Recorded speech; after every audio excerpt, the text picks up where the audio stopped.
Bonjour à tous, j'espère que vous allez bien. On se retrouve aujourd'hui dans une nouvelle vidéo ongles. Donc vous l'avez vu dans le titre, aujourd'hui je vais vous montrer comment faire des extensions en gel sur des chablons. Donc si ça vous intéresse de savoir faire ceci, je vais mettre ma main en dessous sinon ça ne se voit pas. Si ça vous intéresse de savoir faire ceci, regardez bien la vidéo et si vous avez des questions, n'hésitez surtout pas à me les poser dans les commentaires ou sur Facebook. En attendant, moi je vous laisse avec les images de la vidéo. Étape numéro 1, comme d'habitude, on vient désinfecter ses mains et les mains de l'autre personne si c'est sur quelqu'un d'autre.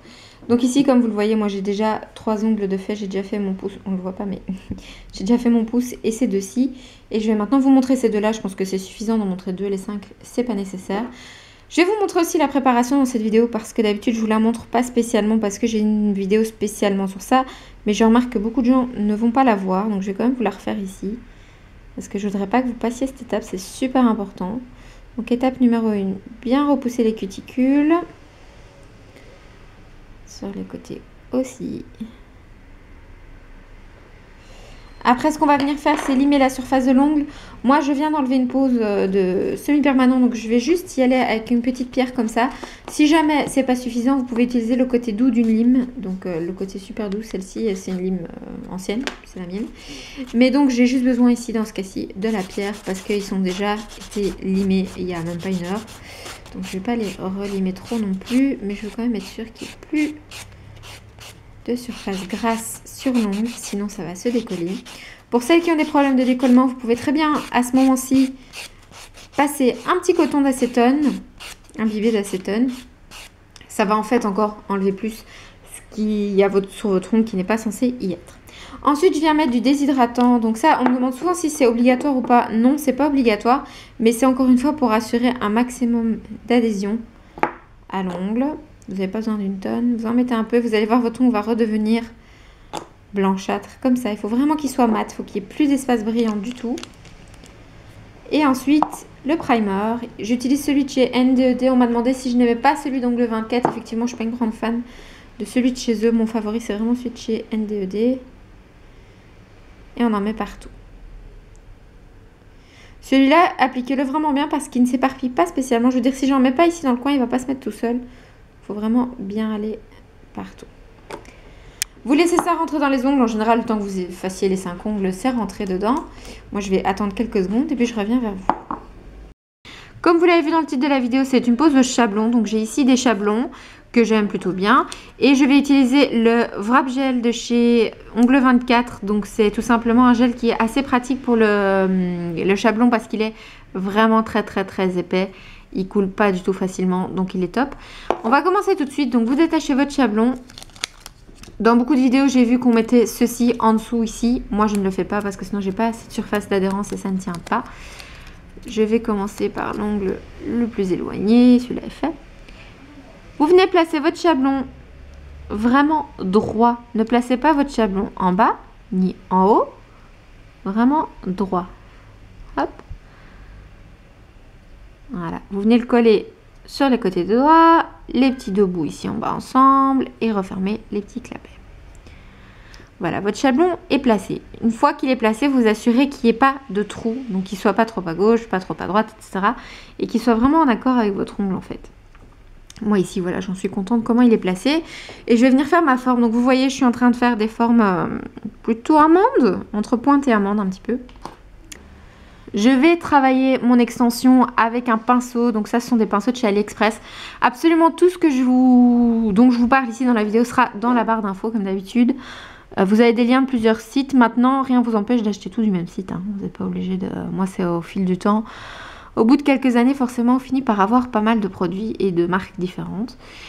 Je prends une assez grosse boule. Donc en gel, il faut savoir que le gel, tant que vous ne l'avez pas catalysé, le gel bouge. Donc par exemple, si je reste fixe comme ça, vous allez voir la boule va commencer à descendre parce que le gel, c'est une substance assez spéciale. J'aime beaucoup. Maintenant, ça dépend un peu de chaque personne. Mais moi, j'aime beaucoup. Je vais venir placer ma boule vers le milieu de l'ongle. L'ongle naturel. Et en fait, ce qu'on va faire, c'est venir pousser cette boule. Donc au lieu de la placer en bas et puis de commencer à la tirer, je vais la placer au milieu comme j'ai fait et commencer à la pousser sans jamais décoller mon pinceau de mon ongle. J'espère que je suis assez compréhensible. Vous voyez ce que je veux dire? Je décolle pas parce que si vous commencez à essayer de décoller, vous allez voir, le filament vient avec en fait. Donc vous devez toujours garder votre pinceau là où il y a votre boule et tout simplement vous déplacez votre boule là où vous voulez. Partout où le gel va toucher, le gel va coller. Le gel, c'est une matière très adhérente, donc ça va d'office coller. Vous continuez à le bouger, l'étirer. Donc là, j'ai fait toute ma partie ongle naturel. Comme vous le voyez, j'ai pas encore été sur l'extension. Je vais prendre un bout de la boule. Je vais essayer de me monter un peu plus haut, c'est pas évident de vous montrer. Prendre un bout de la boule et commencer à la tirer avec moi. Moi, je suis à peu près au S, M, entre les deux. J'ai fait une ligne droite. Ici, j'ai fait une ligne droite. Et ce que je vais faire, c'est commencer à la faire descendre pour qu'elle rejoigne l'ongle naturel. Ici, je le fais de cette forme-là puisque je veux une forme en amande. Bonjour! Allô, allô! Ça va? Voilà, désolée, on a été interrompu, c'était mon facteur. D'ailleurs, si un jour vous avez la même situation et que vous ne pouvez pas vous arrêter, avoir le temps de le catalyser ou quoi, puisque là j'étais en plein milieu de mon ongle, j'allais pas aller le catalyser, vous pouvez très bien mettre votre ongle à l'envers. En fait, en attendant, le gel va partir au milieu, pencher, c'est la gravité qui veut ça, va partir au milieu ici vers le bas, au lieu de s'étendre dans vos cuticules, c'est quand même plus pratique. Après, vous suffit juste de tout replacer un petit peu, reste pas comme ça 10 minutes non plus, parce que ça va tomber sinon. Mais c'est une petite technique que je vous donne si vous avez vraiment pas le temps. Voilà, comme moi, j'ai des clientes, j'ai mon facteur qui passe, etc. C'est une solution. Ensuite, je vais mettre une petite bougie en dessous, parce que ce sera plus facile pour tenir mon doigt. Voilà. Ensuite, donc, je sais plus trop où j'en étais, mais je vous ai expliqué qu'il fallait que vous rejoigniez cette pointe-là jusqu'à l'ongle naturel, sans jamais toucher les cuticules. Et pareil de l'autre côté, vous prenez votre pointe et vous tirez jusqu'à votre ongle naturel. Et vous allez bien égaliser le tout. Le gel est un produit auto-égalisant, donc ne vous tracassez pas trop non plus. Et de toute façon, on va venir remettre une petite boule après, vous allez voir. Là maintenant, je vais catalyser ça 2 minutes dans la lampe UV. Voilà, donc après 2 minutes, vous allez pouvoir venir enlever votre chablon. Si jamais votre extension, vous sentez qu'elle est trop faible, vous laissez le chablon et vous refaites une couche. Parce que ça peut arriver qu'on fasse l'extension trop fine. Moi, j'enlève toujours d'abord ce qui est sur la peau. Et ensuite, je viens pincer le chablon en dessous de l'ongle. Et on tire vers le bas. Et voilà votre extension. Ici, elle n'est pas finie. Parce que comme vous voyez sur le côté, c'est trop plat. Il faut toujours qu'il y ait un petit bombé sur les faux ongles. Surtout si vous faites quelque chose d'assez long comme moi. Il faut quand même quelque chose d'assez bombé. On va venir reprendre une boule moyenne, plus petite que celle d'avant, mais en même temps pas toute petite non plus. Et on va venir l'appliquer au milieu, sur la zone de stress. Donc la zone de stress, c'est la zone qui en fait va absorber vos chocs. Donc quand vous vous cognez, quand vous prenez quelque chose, etc. Les chocs que vous avez au quotidien sur vos ongles, c'est la zone de stress qui va venir absorber ça. Donc vous venez mettre cette boule sur cette zone. Ça dépend de la longueur de votre ongle. Donc si votre ongle est plus court, la zone de stress sera plus basse, entre guillemets. Plus haute, ça dépend dans quel sens vous le voyez, mais plus vers les cuticules, c'est ça que je veux dire. Donc là, on va construire cette zone de stress. Il faut vraiment qu'il y ait une sorte d'arche. Je ne la fais pas non plus hyper proéminente, on est chacune un peu différente sur notre méthode de travail, mais moi, j'aime pas quand c'est énorme. Hop. Moi, j'aime bien quand c'est comme ça. Voilà. Voilà, une fois que c'est bien catalysé, vous venez avec un coton imbibé de cleaner. Frottez ce que vous avez fait parce que vous avez toujours une couche de dispersion sur l'ongle, c'est normal, c'est le gel qui veut ça. Et ce qu'on va venir faire maintenant, c'est en fait faire notre forme définitive. Donc vous avez besoin pour ça d'une lime. Et je vais enlever ça par contre parce que j'en ai plus besoin. Vous allez venir faire votre forme définitive, donc vous avez besoin de votre lime. Et on va venir d'abord faire les côtés. En tout cas, ça c'est mon processus à moi. Toujours d'abord les côtés. Vous venez arranger ce qui ne vous plaît pas. L'autre côté pareil. On a déjà donné la forme de base, mais il faut quand même régler les derniers petits détails. Donc par exemple, c'était un peu trop pointu pour moi. J'ai rechangé ça. Et on vient donner vraiment la forme qu'on désire. Parce que après ça, vous allez pouvoir venir mettre votre couleur. Et forcément, donc la couleur, vous ne pourrez plus la limer. Si vous limez au-dessus de la couleur va s'en aller. Donc c'est vraiment maintenant que vous devez être contente avec votre ongle. On vient limer les bords en incurvant un petit peu sa lime, en la courbant. Hop. On va faire les bords. On vient faire aussi l'espace cuticule. Donc le but, c'est d'affiner vraiment au plus possible que ça fasse naturel sur le bord des cuticules comme ici, que vraiment il n'y ait pas de démarcation en fait. Vous venez affiner, ne le limez pas trop non plus parce que si c'est trop fin vous risquez d'enlever tout le gel. Sur tout le contour on vient faire ça, ça sera plus sympa. Et ensuite, moi, ce que j'aime bien faire, c'est venir limer, mais par le dessus. Donc, ce que je fais, c'est que je viens à plat et que j'incline un tout petit peu ma lime. Donc, je viens à plat et j'incline un tout petit peu pour pas enlever ce bombé que j'ai fait parce que sinon, le bombé, on va le perdre. Donc, je viens à plat, j'incline et je viens limer tout l'ongle. Encore une fois, pas trop non plus. Hein. Toujours en incurvant un petit peu ma lime parce que sinon, vous allez être trop plat. Ça va faire des trucs carrés, ce sera pas très joli. Il faut vraiment que ce soit arrondi, harmonieux. Hop, pareil de l'autre côté.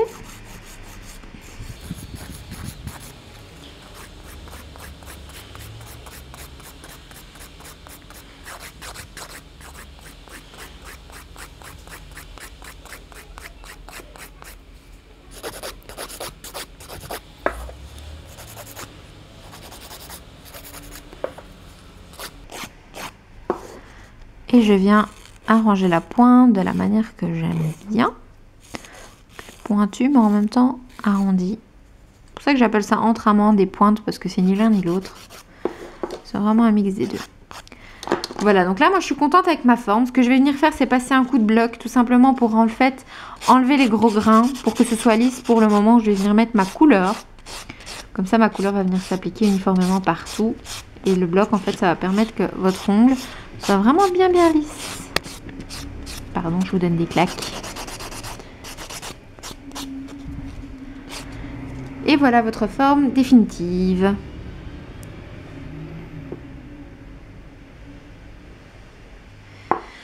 Je vais en faire un deuxième avec vous, comme ça vous allez voir quand même ce que ça donne une deuxième fois, si vous avez compris très bien. Hein. Mais je vais quand même en faire un deuxième, mais cette fois-ci en accéléré, donc sans les explications, mais comme ça vous voyez vraiment la technique. Donc je rappelle la préparation, on l'a déjà faite sur ces doigts-là, hein. Il n'y a pas besoin. On commence tout de suite avec le gel.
Voilà, donc j'ai fini mes 5 ongles, ils sont tous finis, on voit pas bien, hop, ils sont tous finis. Ce que moi je vais faire ici, c'est venir mettre une couleur en semi-permanent, donc c'est la référence 5784 de chez NDED, et non, ce ne sera pas la même couleur. C'est un rouge que je vais mettre, ce sera pour une autre vidéo. Mais donc c'est juste pour vous dire que oui, bien sûr, vous pouvez tout à fait mettre du semi-permanent sur votre gel. Assurez-vous bien donc que votre construction est finie, que vous avez bien la forme que vous voulez, parce qu'après vous ne pourrez pas venir appliquer du semi-permanent et poncer. Ça, c'est pas possible, sinon vous allez perdre votre couleur. Mais donc voilà, moi je vais appliquer ma couleur et on se retrouve juste après. Je vais venir l'appliquer en 2 couches comme d'habitude, fine couche. Vous n'avez pas besoin d'une énorme couche. Vous venez tout simplement la mettre comme n'importe quelle couleur que vous viendriez mettre au-dessus de vos ongles, proche des cuticules, mais pas trop proche non plus, comme d'habitude. Et vous venez mettre votre vernis semi-permanent. 2 fines couches valent mieux qu'une grosse couche. Je vous le dis, c'est beaucoup mieux comme ça parce que sinon ça ne va pas catalyser correctement.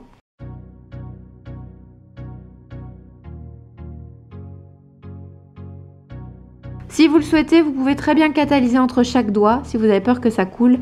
Ici, mes couleurs, celle-là en tout cas, est assez épaisse, donc je n'ai pas peur qu'elle coule dans mes cuticules. Pas peur du tout même, parce que je sais qu'elle est vraiment assez épaisse, qu'elle est plutôt de texture solide plutôt que très très liquide. Il y en a d'autres qui sont fort liquides, hein. Mais celle-là, j'en ai pas trop peur.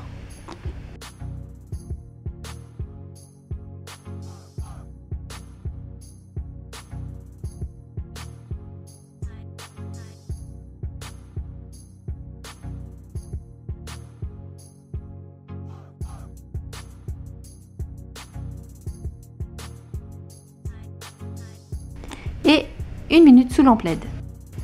On passe à la seconde couche.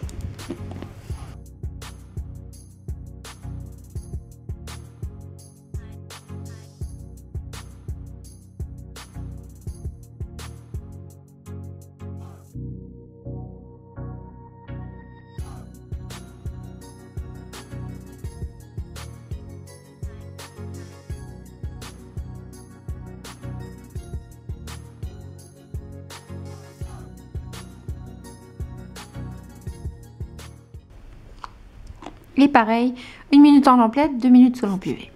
Quand vous avez fini, quand vous avez donc l'extension en gel en dessous et le semi-permanent en couleur, vous pouvez mettre les 2 finitions, ça n'a pas vraiment d'importance. Vous pouvez très bien mettre le quick finish si vous le souhaitez, ou alors le blaze and top qui est le finish en semi-permanent. Vous pouvez vraiment choisir, ça n'a pas d'importance à ce niveau-ci puisque de toute façon vous avez le gel en dessous, donc c'est d'office solide. Donc voilà, c'est un peu à votre choix, mais donc j'espère que la vidéo vous aura plu. Vous pouvez très bien mettre du vernis semi-permanent sur de l'acrylique au fait, parce qu'on me demande souvent aussi, mais je vous le montrerai aussi dans une vidéo, ce sera plus simple pour vous. Mais donc voilà, moi je vous laisse pour celle-ci. Si vous avez des questions, n'hésitez pas à me contacter, il y a mes liens dans la barre d'infos en bas.